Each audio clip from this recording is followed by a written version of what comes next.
kick it off because, you know, I've been a fan of yours now for a good while and I'm loving the vibes, I'm loving the energy. But tell the listeners, who is Jakal? Tell us about it.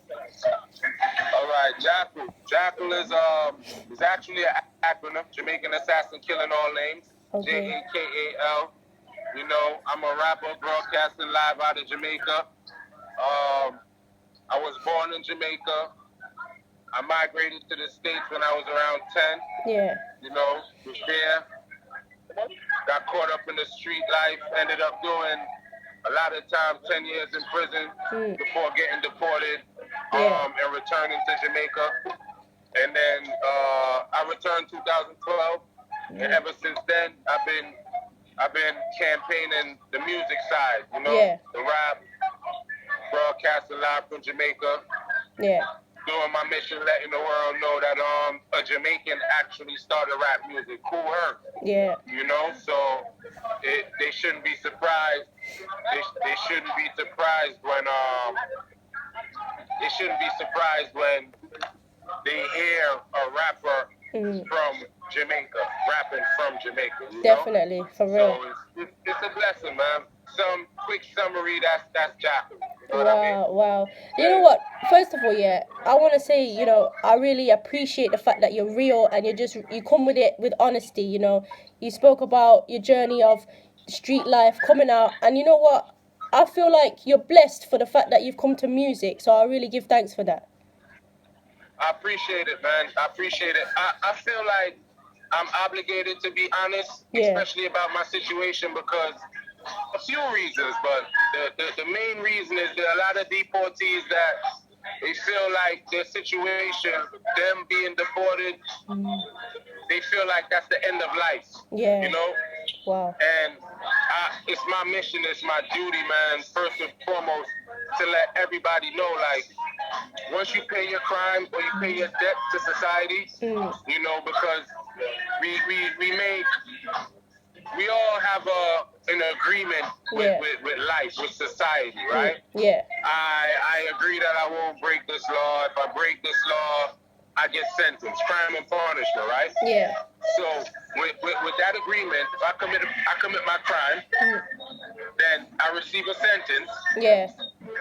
It's understood that after I comply with doing my sentence, that I should get my chance in society as a fresh start to prove myself again. You know what I mean? Definitely. That shouldn't be the end of it. Definitely. That shouldn't be the end of it, you know? So I'm not ashamed of my situation. I'm not ashamed of nothing that I did. And I know throughout my travels, like, music has taken me, you know, a few places outside of Jamaica, and I go to Panama, I land in Panama, people in the airport, yo, I got reported, bro, and I saw your story, and now, you know, I work at a hotel, I'm a hotel clerk now, and before that, man, I was just smoking PCP, and I was mad at the world, you know, and because if you could do rap in a country that's reggae and dancehall, then I could at least get a job. I don't have no excuse. You know, and that stuff like that make me feel so good. Like, it's the best feeling. Definitely. You know? Wow. And you know, you're inspiring people and you're giving thanks every day, you know. And I know a lot of young artists and a lot of young people that lock into my show, they always big you up as an artist. They're like, yo, this is a cool artist, I'm feeling it. That's why I had to get you on the show, because I know for a fact you're inspiring. Definitely. But you know what? That's what's up. I appreciate that. Like, and that's another thing that I always try to tell people. For me, the love that I receive is, I can't explain it, you know, because, you know, Jamaica is a tough crowd. You know what I mean? Like, Jamaica and Jamaicans, we're a hard set of people to please. Yeah. So when you hear Jamaicans like, yo, talent, good, you're gonna go far. I believe the toughest crowd is the penitentiary, people in prison. Yeah. You locked up, you have nothing to be happy about. There's no sunlight. It's dark and gray and cold in there. Yeah. So when a person in prison says, yo, that is fire, it's really fire. Yeah. And then Jamaica is a close second. Like, if a Jamaican tell you, yo, not bad. Believe them, because we're a hard set of people to prove, to please. You know what I mean? So I know that I just got to continue pushing going forward and giving the people quality music, man. And people like you tap in day by day. I don't know. I always ask, like, how did you get introduced to Jakal music? Like, you're all the way in the UK, you know what I mean? You got your own platform. Like, how did Jakal land on your radar? So, it started off, I was listening to Ja Vinci, and you were playing a song with him called Born in a Jamaica and Dirty Money. And it just caught on. With Ja Vinci. Yeah. With Ja Vinci. Yeah. Born in Jamaica. Yeah, and I was like, yo. That was like 3 years ago. Yeah, and I was feeling that. And since then, I've been tapping in. And I was like, I'm feeling this guy. I like this vibe. I like this energy, you know? Definitely. I appreciate it, man. I'm glad that my truth is received the way that it is, you know? Yeah, definitely. That's like one of the biggest pluses in it for me, because I see a lot of artists that people fall in love with them for who they're not, you know, and when they try to tell their truth, they get rejected. Yeah. You know, so it's like, I feel that's another, like, you know, just make me feel good and blessed that I'm being honest. I'm telling people, yo, I got deported. I did 10 years in prison. You know what I mean? I come from selling coke, man. You know, I tell the people the truth, so they know I ain't lying about nothing. Yeah. We here right now. You know, we doing music, and I'm trying to stay as positive as possible and be a positive light and motivate. But I can't do that if I'm not honest about my past, you know? Yeah. So definitely. That's yeah. It hasn't been a pretty journey, but the sun is shining and God is great. For real, definitely. And so, you know, how would you describe your style? Because you have so much flavour in the way you spit your lyrics. But how would you describe you? Oh, man. I said in a song with Skilly Bang, the first song that he and I did called Sound Like. Yeah. I was like, I got 100 flows. And it's really true. Because that was my 100th song at the time that I recorded, and every single one of them was a different flow. Wow. And it's because when I hear a beat, I really just get lost in the beat. That particular rhythm. Yeah. If I can't hear the rhythm and be like, oh shit, yo, you heard that?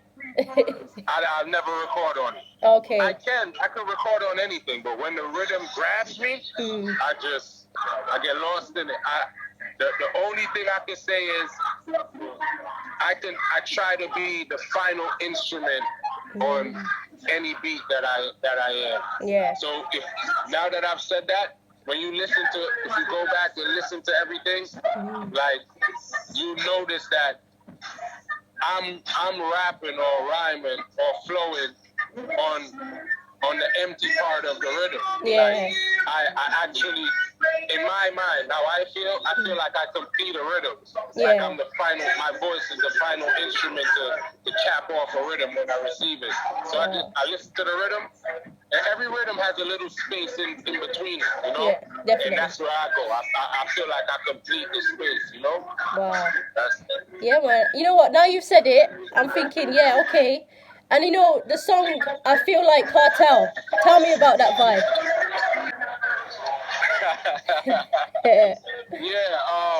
All right. That song, I did that song. I recorded that song at a time when I feel like I wasn't being embraced as a rapper in Jamaica. Wow. So a lot of DJs weren't playing my music, you know what I mean? And I was in a real aggressive space. Okay. You know what I mean? Like and I felt like I had to let people know like who I really am. Like, I don't think y'all know that I'm just coming out of prison, and it wasn't because I was jaywalking or speeding. Like, I was there for they say murders and kidnapping and all that. So if you're treating these punks the way that you're treating these punks, at least give me the same type of treatment. Yeah. You know what I mean? Because I'm just out here Yeah, you know, you hear it. One life we have. That's the next song though, and we just hear time. I feel like Cartel, Dudder Scope, Kesha Miller, I Get It by the Boat. Like, those are like, at the time, the most notorious people in the country. Yeah. You know, and I just said, yo, that's how I'm feeling. That's how I'm living. And I just put it on record. And the people loved it. They still love it. Like, that's one of my... I have to perform that when I perform. Anytime I'm on the stage, the people look forward to that one. Because the energy is just so high strung. Yeah. And they always tell me, like, I'm so honest that the listener could let their aggression out through what I'm saying. Because a lot of people feel like that, but they don't have the voice. Or they probably don't know how to put it in words like that, you know? Yeah, for real. Do you feel like every one of us has a bit of Cartel in us? I do. Yeah. Let me tell you something. Cartel is very, very talented in like, what he's done has never been done. Yeah. And he's still doing it from behind bars. Yeah. You know what I mean? So a lot of the comparisons that I was making, people, they only take one part, like the prison part or the gangster part. You know, but I feel like a great artist. I feel like I'm the greatest to do what I'm doing. So when I say I feel like Cartel, it's a lot of different dynamics towards that. Yeah. You know what I mean? He introduced, I believe he brought dancehall to another level. You know, he kind of leveled up dancehall. Yeah. You know, and I believe in my own right, I'm bringing rap to another level. Like I'm opening another window, especially a financial one, another opportunity for Jamaica because of Jakal, there are going to be other rappers. Yeah. And because of that, there are going to be companies from other countries that come here looking for those rappers and spend their money, and that money gets spent in Jamaica, directly in Jamaica for rap music. And I'm pioneering that. So there are a lot of things. That's why I got like a little goat next to my thing on Instagram. And, you know, people always look at that and think like, you know, ego, he calls himself great. But what I'm doing is great. Yeah. You know what I mean? Like, it's not easy to say, yo, I'm going to get up and I'm going to rap when everybody's laughing and saying it can't work. As a deportee, you got to, I don't get up and go to work every day, you know, so I got to figure out how to live financially as well. Yeah. You know what I mean? All those things are great. All of those are great, like being able to collaborate with great dancehall artists. Skilly Bang multiple times, Da Vinci multiple times, the Angels, and the list goes on and on and on. Like, and it'll only continue. Yeah. I have so much music with people that is unreleased that is gonna amaze y'all. Like, it's gonna amaze. You're gonna be like, yo, how did that person in Jakal connect? It happened with a rapper from Jamaica. Yeah. And the way that is happening and the way that people are not only accepting it, but supporting and campaigning it. You know what I mean? Because definitely, like the support is all I can say is I'm blessed. That's all I can say is I'm blessed, and I know that for a fact. There's no way I could ever try to deny that. You know? Yeah, for real. So you know what? What made you be a rapper over, say, reggae or dancehall? How did that happen? Honest to God truth, I lived in America for 20 years. I was raised in New York. Yeah. So I was rapping over there. Yeah. And I didn't feel like because I got deported, I had to stop. You know, I know like, all right, cool. America is the home of rap, hip hop. And it has traveled since then. Yeah. Rap now is no longer American. You know, and to be honest, if we're talking about it realistically, it was never American because a Jamaican created it. Yeah.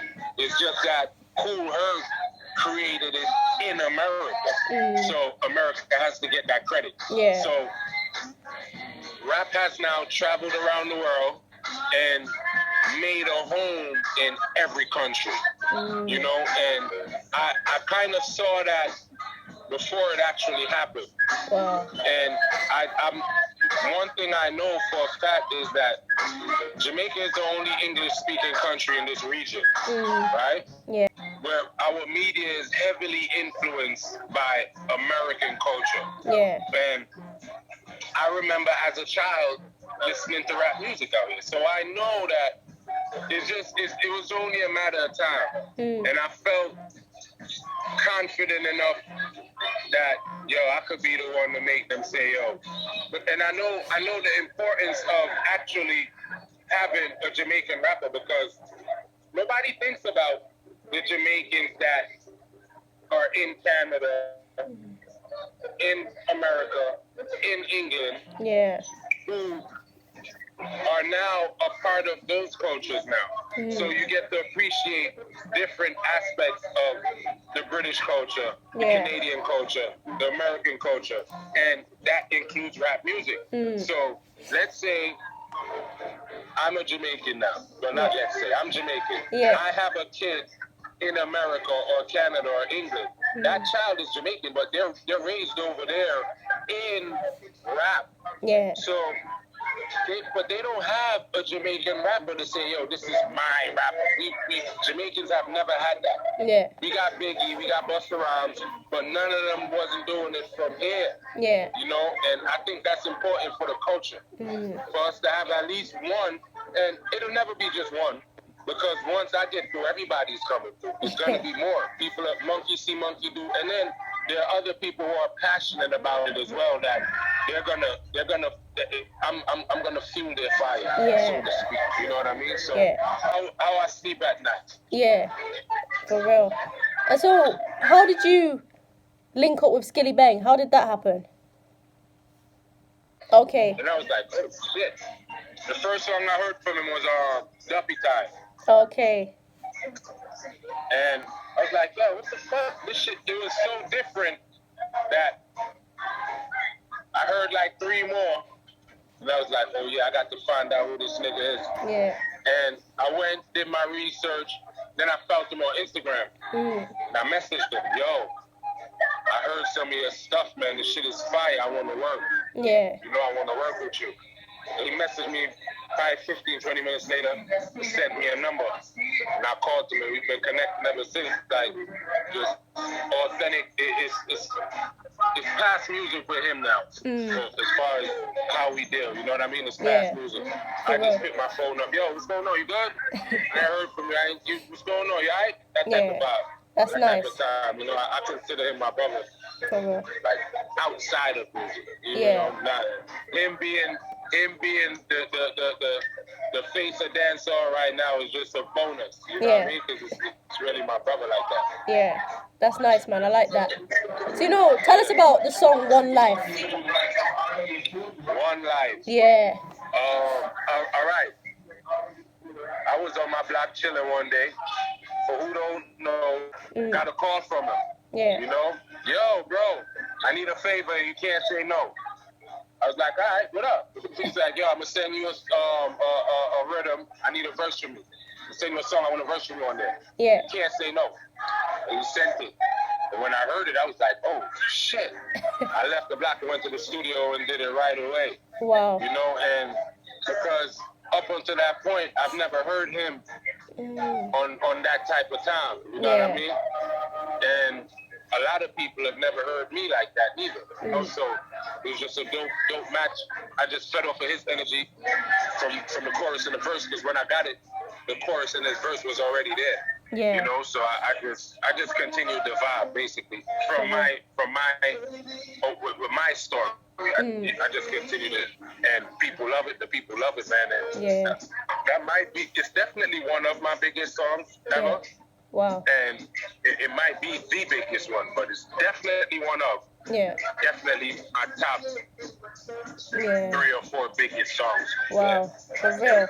What it has done for me in such a short time, because that song's only been out maybe 4 months. everybody just accept and acknowledge that with that song, you know? Yeah, for real.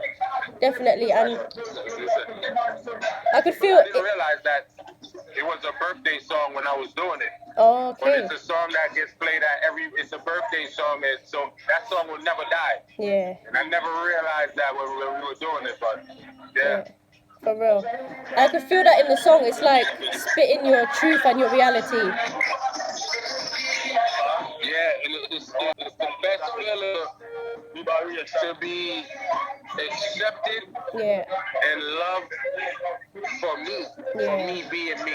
Definitely. You know, because I see so many artists who they have to be something else or try to be someone else to get that acceptance, you know? Yeah. And it's like being in prison, man. It's just like a prison because, like, I tell people all the time, like, yeah, we be taking it up. Y'all see this?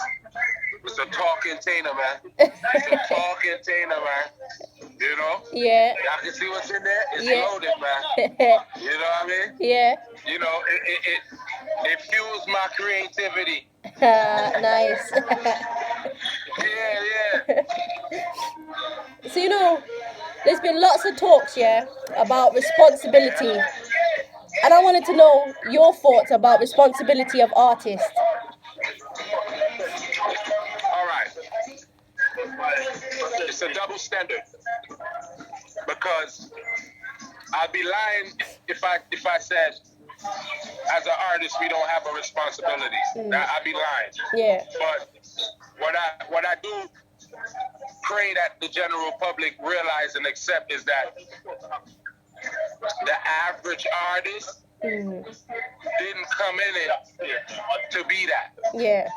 We come in it to speak our truth. And because we get accepted for our truth, it gives us a platform. Yeah. I'm not here to father anyone's kids. Yeah. You know? I'm human. I make mistakes. Yeah. You know, and I do understand that my position as the artist, my standpoint on the artist's responsibility. Yeah. There is some responsibility there. But I believe that they place more than they should. Because at the end of the day, none of us are electorals. We're not, you know, MPs or any of that. Yeah. You know, we're just musicians and we're speaking our truth. Yeah. You know, and because of that, you know, we get a platform and our opinions are valid and we're more scrutinized. You know, because of the influential positions that we're in. Yeah. You know, and I take that into consideration and I respect that. But I believe that the general public, especially even the media and a lot of society, they just use artists as a scapegoat because it's easy to say, oh, I mean, you really mean to tell me that you're telling me that I'm that powerful now? I'm gonna sing a song, and now everybody's doing whatever it is the political people are blaming on us. Yeah. You know, it's not realistic. It's not even, you know. Yeah. So that makes a lot of artists don't even want the responsibility of that. Yeah. You know, because we get blamed for everything. Everything. No matter where you are in the world, something goes wrong in that particular society, they're gonna blame the musicians. Yeah. You know, they're gonna blame it on the musicians, rap or reggae or dancehall. You know what I mean? So definitely. I don't live my life within that confine. Like, I'm sorry if you don't approve of something that I do. I'm just gonna continue living my life, though. Yeah. I hope you can continue doing the same thing because I'm not gonna stop. Yeah. You know? For real. And so, you know what? Do you like drill? Do you like grime? I love grime. Okay. I listen to a lot of grime. Yeah. Yeah, I listen to a lot of drill. I listen to a lot of grime. Right now, I listen to. I like a lot of Stormzy stuff. Okay. I like, I just now started listening to to Russ Millions. Yeah. Yeah, I'm late on that, but he got a vibe. I listen to a lot of Dutch. I like his energy and his you know that vibe that he got a lot of anger with him that I can relate to. Okay. You know, and then I like his campaign, how he started it fresh out of jail, like, you know, because I'm a prisoner, so that's always gonna get my attention. Yeah. You know. So I pay attention to the grime scene and the drill. Nice. So, you know, those are up and coming in this business, in this field. What do you want to say to the young people up and coming? Up and coming? Yeah. In drill or just in general? So, you know, a lot of young people now, they want to be artists and so on. What would you say to them? Oh. Hey, man, listen. First and foremost, you have to believe in it and be passionate about it. Because that's the only thing that's going to sustain you when everybody is telling you that what you're doing is not going to work. Or what you're doing is wrong, or you should do it a different way. Okay. Right? That's one. And the second thing is, I say, forward with your identity. You know, because a lot of times someone messaged me and was like, yo, bro, I love it. And I know he meant it in such a good way. You know what I mean? Like, yo, bro, I love what you're doing, man. I'm gonna be the next Jakal. Like, I'm gonna be.